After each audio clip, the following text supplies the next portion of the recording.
नमस्कार, दिल्ली न्यूज में आपका बहुत बहुत स्वागत है। चलिए देखते हैं आज की 15 फटाफट बड़ी खबरों को। कोर्ट से सीएम केजरीवाल को झटका, ईडी की अर्जी पर 17 फरवरी तक पेश होने का आदेश।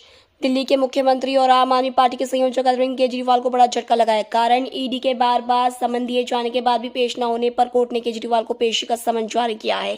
कोर्ट ने केजरीवाल को 17 फरवरी को पेश होने के लिए कहा है। दरअसल दिल्ली शराब घोटाला मामले में ईडी के पास समन के बावजूद दिल्ली सीएम केजरीवाल के पेश न होने के खिलाफ ईडी द्वारा कोर्ट में याचिका दाखिल की गई थी।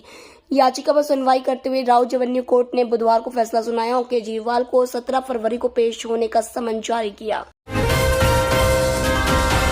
डीडीए फ्लैट खरीदने वालों के लिए गुड न्यूज, मिलेगा 15% डिस्काउंट। दिल्ली में डीडीए के फ्लैट खरीदने वाले लोगों के लिए गुड न्यूज है। दिल्ली विकास प्राधिकरण ने अपने फ्लैटों की बिक्री में डिस्काउंट देने का फैसला किया है। डीडीए बोर्ड की बैठक में इस संबंध में प्रस्ताव लाया गया था।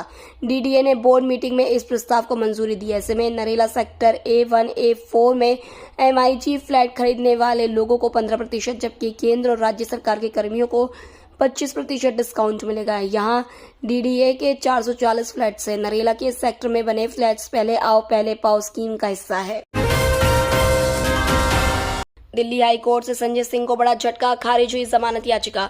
दिल्ली हाई कोर्ट ने आम आदमी पार्टी नेता संजय सिंह की जमानत याचिका बुधवार को खारिज कर दी। प्रवर्तन निदेशालय ने सिंह को दिल्ली की आबकारी नीति में कथित घोटाले से जुड़े मनी लॉन्ड्रिंग मामले में पिछले साल 4 अक्टूबर को गिरफ्तार किया था। मानहानि मामले में अरविंद केजरीवाल को कोर्ट में पेशी से मिली छूट। यूट्यूबर ध्रुव राठी के यूट्यूब वीडियो दोबारा ट्वीट करने के मामले में दिल्ली के मुख्यमंत्री अरविंद केजरीवाल को कोर्ट में पेशी से छूट मिल गई है। दिल्ली की राउज एवेन्यू कोर्ट ने आपराधिक मानहानि मामले में दिल्ली के मुख्यमंत्री अरविंद केजरीवाल को व्यक्तिगत उपस्थिति से छूट दे दी है और उन्हें 29 फरवरी को अदालत में पेश होने का निर्देश दिया है।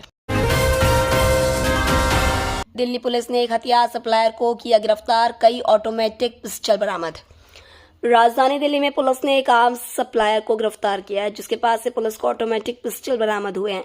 फिलहाल पुलिस इस बदमाश से पूछताछ कर रही है। मिली जानकारी के मुताबिक दिल्ली पुलिस स्पेशल सेल ने रोहिणी इलाके से हथियार सप्लायर को गिरफ्तार किया है, जिसके पास से 20 ऑटोमेटिक पिस्टल बरामद की गई है। बताया जा रहा है कि यह आर्म्स सप्लायर मध्य प्रदेश के बुरहानपुर से हथियार दिल्ली में अपराधियों की सप्लाई करने आया था।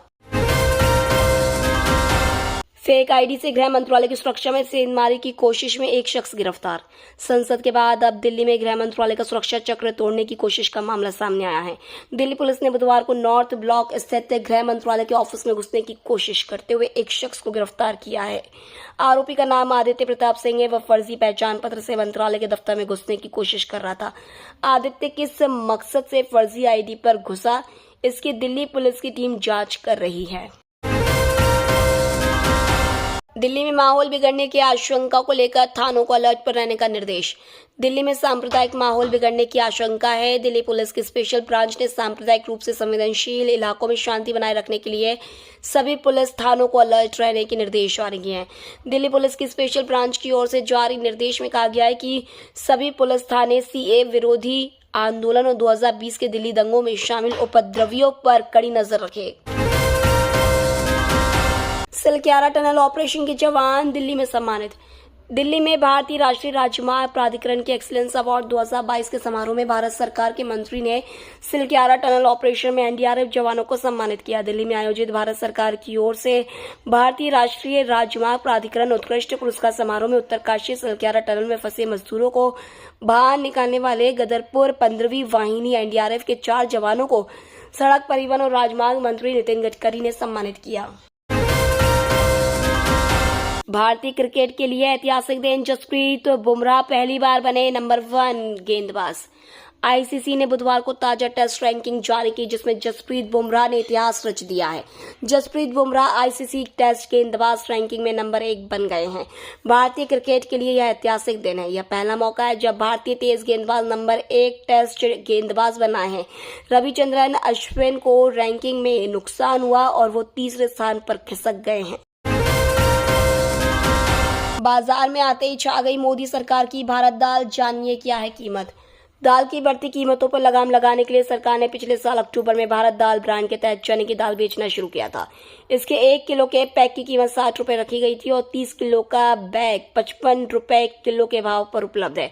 अभी इसे नफेड, NCCF, केंद्रीय भंडार और सफल के जरिए बेचा जा रहा है। सरकार का दावा है कि लॉन्च के 4 महीने के भीतर ही भारत ब्रांड की चना दाल ने 25% मार्केट कब्जा कर लिया है। 2030 तक भारत में सबसे ज्यादा रहेगी ऑयल डिमांड।